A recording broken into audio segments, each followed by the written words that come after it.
सबसे अच्छे स्टॉक कौन से हैं जो मल्टीबैगर बन सकते हैं, या फिर सबसे अच्छे म्यूचुअल फंड कौन से हैं जो मुझे वेल्थ बनाकर दे सकते हैं। इन सब सवालों के जवाब तो हम सबको जानते हैं। हमें हमारे पैसे को जल्दी से जल्दी ग्रो करना है, लेकिन हम में से कोई भी ये नहीं समझता है कि we are just one emergency away from going bankrupt. सुनने में जितना ये खराब लग रहा है, जितना अनकंफर्टेबल लग रहा है, उतना ही ये सच है। As per the latest reports, 71% of the people, those who are working in companies, cover their hospital cost out of their own pocket, out of their own saving. अगर किसी का भी, उनका या उनकी फैमिली मेंबर्स में से किसी का भी हॉस्पिटलाइजेशन अगर थोड़ा लंबा खिंच जाए तो उनकी पूरी सेविंग्स चली जाएगी, लीविंग देम बैंकरप्ट। और यहाँ पे ना मैंने अभी सिर्फ हॉस्पिटलाइजेशन या मेडिकल इमरजेंसी की बात करी है, किसी के साथ कुछ भी हो सकता है। अनफॉर्चुनेटली आपकी जॉब जा सकती है, आपकी गाड़ी का एक्सीडेंट हो सकता है, आपके घर में कोई मेजर रिपेयर या मेंटेनेंस आ सकता है, कोई लीगल इशू हो सकता है, कोई पर्सनल प्रॉब्लम हो सकती है, किसी के साथ कुछ भी हो सकता है। अगर आपने इन इमरजेंसीज के लिए कुछ प्लान नहीं किया है, जो मोस्ट ऑफ द इंडियंस नहीं करते हैं, तो आप कभी भी बैंकरप्ट हो सकते हैं। अब ना आपका तो मुझे पता नहीं, लेकिन मुझे ना इन सब चीजों से बड़ा डर लगता है। अब यहाँ पे ना कुछ व्यूअर्स कहेंगे कि यार एक सेकंड, मेडिकल इमरजेंसी के लिए तो हेल्थ इंश्योरेंस है ना, आप ही ने तो सजेस्ट करी थी। But what about the other emergencies which I have just mentioned, उनके लिए तो कोई इंश्योरेंस नहीं है ना। That is why it is super important to build a safety net called emergency fund. And mind you, building your own emergency fund should be your second priority after taking your term insurance and health insurance. और अगर आपने अभी तक term और health insurance नहीं ली है, तो मैंने इस पे एक पूरा डिटेल्ड वीडियो बनाया है जिसमें मैंने प्रॉपर्ली एक्सप्लेन किया है कि क्यों आपके पास एक टर्म और हेल्थ इंश्योरेंस होनी चाहिए, इसकी क्या इंपॉर्टेंस है और कैसे ये आपको बैंकरप्ट होने से बचा सकती है। उस वीडियो का लिंक डिस्क्रिप्शन में है और वीडियो के एंड में आपको उसका लिंक मिल जाएगा। So before you start asking which are the best mutual funds, stocks कौन से अच्छे हैं, you should be asking how to build an emergency fund. अब इमरजेंसी फंड आपके पास होना चाहिए, इसके लिए तो मैंने आपको कन्विंस कर दिया है, लेकिन ये इमरजेंसी फंड बनाना कैसे है, ये कितना बड़ा होना चाहिए और इस फंड को कहाँ इन्वेस्टेड रखना है, इन सारे सवालों का जवाब हम इस वीडियो में ढूंढेंगे। चलिए अब बात करते हैं कि इमरजेंसी फंड कितना बड़ा होना चाहिए। देखिए, एक्सपर्ट्स की माने तो जितना आपका 6 महीने का खर्चा है उतना बड़ा आपका इमरजेंसी फंड होना चाहिए। फॉर एग्जांपल, अगर आपका महीने का खर्चा 50,000 रुपए है तो इसका 6 टाइम्स यानी 3 लाख रुपए का आपका इमरजेंसी फंड होना चाहिए। But somehow I do not subscribe to this theory. यार पहली बात तो ये आंसर ना थोड़ा मिसलीडिंग है और दूसरा इसके अंदर बहुत सारी चीजें मिसिंग है। कंफ्यूज ना, लेट मी एक्सप्लेन। मेरे हिसाब से इमरजेंसी फंड पर्सनल फाइनेंस का सबसे बड़ा टॉपिक है, hence it comes under the broad umbrella of personal finance. क्योंकि ये सबके लिए पर्सनल है, so it should be different for everyone. अब ये जो इमरजेंसी फंड का अमाउंट है ना, ये मेरे हिसाब से सबके लिए डिफरेंट हो सकता है। किसी के लिए 6 महीने का हो सकता है, किसी के लिए 12 महीने काफी है, तो किसी के लिए 18 महीने भी हो सकता है। तो हम कैसे डिसाइड करें? देखिए, मेरे हिसाब से ना ये वो अमाउंट होना चाहिए जो आपको और आपकी फैमिली को एक कंफर्ट दे, जिसमें आप कंफर्टेबल फील करें कि यार कोई भी इमरजेंसी आए, इस अमाउंट में हम अपने घर को लगभग 6 महीने 12 महीने तक संभाल लेंगे। अब देखो, मुझे आपका तो पता नहीं, लेकिन मेरे लिए ना ये 6 महीने का इमरजेंसी फंड बिल्कुल काम नहीं करने वाला है। I might sound little conservative, लेकिन मुझे तो 12 महीने का इमरजेंसी फंड चाहिए ही चाहिए। और यार मेरे हिसाब से ना एक और चीज है जो बहुत सारे एक्सपर्ट्स मिस कर देते हैं, वो ये कि आपका जो बैंक स्टेटमेंट है उसका 1 महीने का जो खर्चा है उसको 6, 12 या 18 से मल्टीप्लाई कर दो और हो गया आपका इमरजेंसी फंड। नहीं, ऐसा बिल्कुल नहीं, क्योंकि मेरे हिसाब से ना ये अमाउंट बहुत ही अनरियलिस्टिक होगा।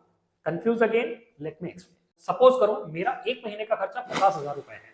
अब इस 50,000 रुपए में मेरा पूरा खर्चा शामिल है, जिसमें मेरे बेसिक खर्चे, जिसे पर्सनल फाइनेंस में हम नीड्स कहते हैं, जैसे घर की ग्रोसरीज, खाना पीना, बच्चों की एजुकेशन, रेंट, ये सब इसके अंदर आ जाते हैं।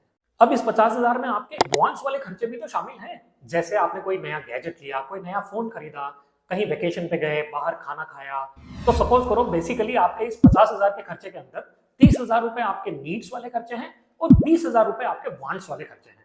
अब मुझे बताओ कि आपका इमरजेंसी फंड कितना होना चाहिए। आप उसे 50,000 का अमाउंट लेके कैलकुलेट करोगे या फिर 30,000 का अमाउंट लेके कैलकुलेट करोगे? डेफिनेटली अब आप 30,000 का अमाउंट लेके अपने इमरजेंसी फंड को कैलकुलेट करोगे, क्योंकि भैया इमरजेंसी है, आपकी जॉब चली गई है, अब आप वेकेशन तो नहीं मनाने वाले ना। तो आप ना किसी का भी एग्जांपल ले लो, कोई भी आदमी इमरजेंसी के अंदर क्या करेगा जब उसकी जॉब चली गई है? क्या वो अपनी नीड्स पे खर्चा करेगा या अपनी वांट्स के ऊपर? डेफिनेटली वो नीड्स के ऊपर खर्च करेगा। तो इस केस के अंदर आपका इमरजेंसी फंड 50,000 का 6 टाइम्स यानी 3 लाख ना होकर 30,000 का 6 टाइम्स यानी 1,80,000 रुपए होगा। चलो, अब ये तो समझ में आ गया कि इमरजेंसी फंड कितना बड़ा होना चाहिए। अब सवाल आता है कि इमरजेंसी फंड को इतना बड़ा बनाए कैसे। Like how do you plan for it. इसमें ना सबसे पहला पॉइंट आता है कि इसकी तैयारी आपको अपनी फर्स्ट या सेकंड सैलरी से ही करनी पड़ेगी। Step 1 should be to plan your insurances and step 2 should be to plan for your emergency fund.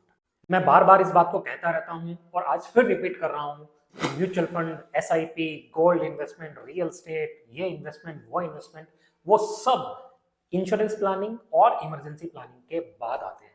तो बेसिकली आपको अपना इमरजेंसी फंड क्रिएट करने के लिए अपनी सैलरी में से एक फिक्स्ड अमाउंट हर महीने कहीं ना कहीं इन्वेस्ट करना होगा, तभी आप एक अच्छा इमरजेंसी फंड क्रिएट कर पाएंगे। सपोज आपकी सैलरी 50,000 है तो आइडियली इसका मिनिमम 20% यानी कि 10,000 रुपए आपको महीने की शुरुआत में ही एक स्टैंडिंग इंस्ट्रक्शन लगाकर अपने सैलरी अकाउंट से दूसरे अकाउंट में ट्रांसफर कर देना है। अब ये दूसरा अकाउंट क्या चीज है? क्या ये एक सेविंग अकाउंट है, क्या ये एक एफडी है या आरडी है, या फिर कोई म्यूचुअल फंड है? देखिए, इमरजेंसी फंड में ना 3 बहुत इंपॉर्टेंट चीजें हैं।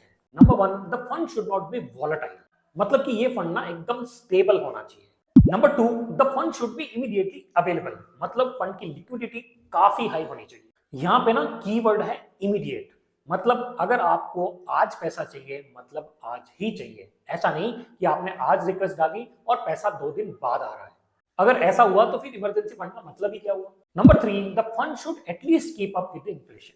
यार इसका लॉजिक ना ये है कि सपोज करो कि आपने एक 3 लाख रुपए का इमरजेंसी फंड क्रिएट किया और 10 साल तक आपको इसको यूज करने की जरूरत नहीं पड़ी। अब जब 10 साल बाद उसकी जरूरत पड़ रही है तो ऐसा नहीं होना चाहिए कि आपकी उस 3 लाख रुपए की वैल्यू इन्फ्लेशन की वजह से सिर्फ 1,50,000 रुपए ही रह गई हो। तो हमें ना इन तीनों पॉइंट्स को ध्यान में रखते हुए ये डिसाइड करना है कि हमारे पास में इमरजेंसी फंड के लिए सबसे बेस्ट इन्वेस्टमेंट ऑप्शन कौन सा रहेगा। अब यार ये तो बहुत ही क्लियर है कि इक्विटी म्यूचुअल फंड्स, स्टॉक्स, ये तो कोई ऑप्शन हो ही नहीं सकता, क्योंकि ये सब बहुत वॉलेटाइल होते हैं और शॉर्ट टर्म में इनकी वैल्यू काफी ऊपर नीचे होती रहती है और हमें चाहिए अपने फंड में स्टेबिलिटी। तो हमारे पास ना 3 ऑप्शन बचते हैं जिनके अंदर अच्छी स्टेबिलिटी मिल सकती है। First one is a saving account, second one is an FD और RD, third one is a debt mutual fund.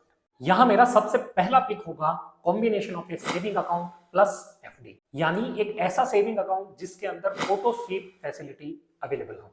अब इस अकाउंट में ना मुझे सेविंग अकाउंट की स्टेबिलिटी मिलती है, एक अच्छी लिक्विडिटी मिलती है और रिटर्न एफडी के मिलते हैं। As mentioned earlier, we can achieve this by enabling auto sweep facility in our saving account above a certain threshold limit. And I would suggest that you should have a separate account for the same.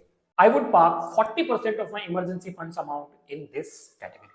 Next option आता है debt funds. अब यार debt fund के अंदर ना 8 से 10 option available है। Ultra low duration, liquid fund, guild fund, overnight funds etcetera. अब इन सब कैटेगरीज के ना रिस्क अलग है और रिवार्ड भी अलग है, but since we are building an emergency fund we would prefer a low risk and decent return option. इसके लिए हम चूज करेंगे डेट फंड की कैटेगरी में liquid funds because they have extremely low volatility and currently they are offering a return of almost 7%। देखिए, liquid fund का settlement होता है T+1 के हिसाब से, मतलब अगर आप आज रिडेम्पशन की रिक्वेस्ट डालोगे तो कल तक आपके अकाउंट में पैसा आ जाएगा। So I will park 40% of my emergency funds amount in this category.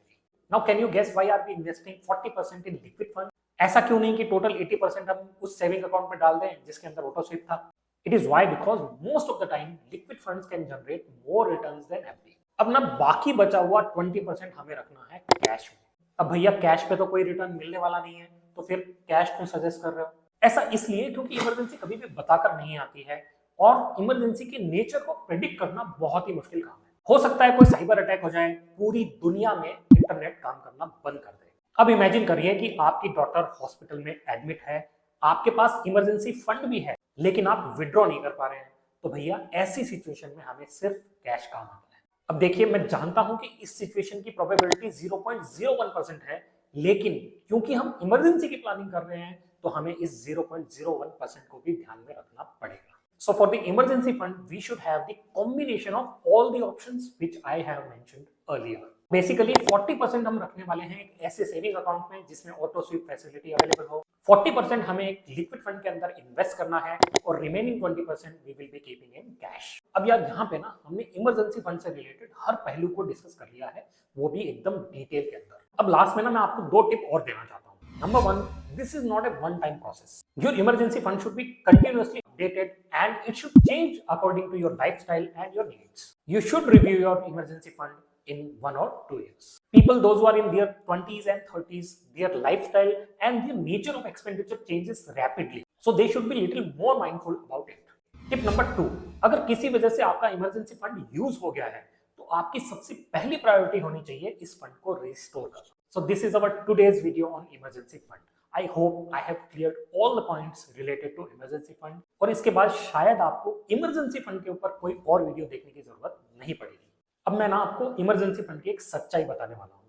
आप ना किसी भी फाइनेंशियल एडवाइजर को उठा लीजिए, किसी भी यूट्यूबर को उठा लीजिए जो फाइनेंस के ऊपर वीडियो बनाता हो, हर बंदा इस बात के ऊपर इंपॉर्टेंस देता है कि आपके पास एक इमरजेंसी फंड होना चाहिए. आप इसके वीडियो भी देखते हैं, आपको ये भी पता है कि ये होना चाहिए, लेकिन फिर भी मैक्सिमम लोग इसे क्रिएट नहीं करते हैं. तो मेरा ये वीडियो बनाने का एम ये नहीं है कि आप इस वीडियो को देखें, मेरा एम ये है कि आप इसे देखें और इंप्लीमेंट भी करें. तो देर नहीं करनी है, अपना इमरजेंसी फंड आज से ही बनाना शुरू करिए. इस वीडियो से रिलेटेड अगर आपके कोई सवाल हैं तो उन्हें कमेंट करें. इस वीडियो को अपने फ्रेंड्स और फैमिलीज के साथ में शेयर करें. अगर वीडियो अच्छा लगा है तो इसे लाइक करें और चैनल को सब्सक्राइब करें. मिलते हैं नेक्स्ट वीडियो में, तब तक के लिए बाय बाय, टेक केयर. और हाँ, सेव करें, इन्वेस्ट करें और ग्रो करें.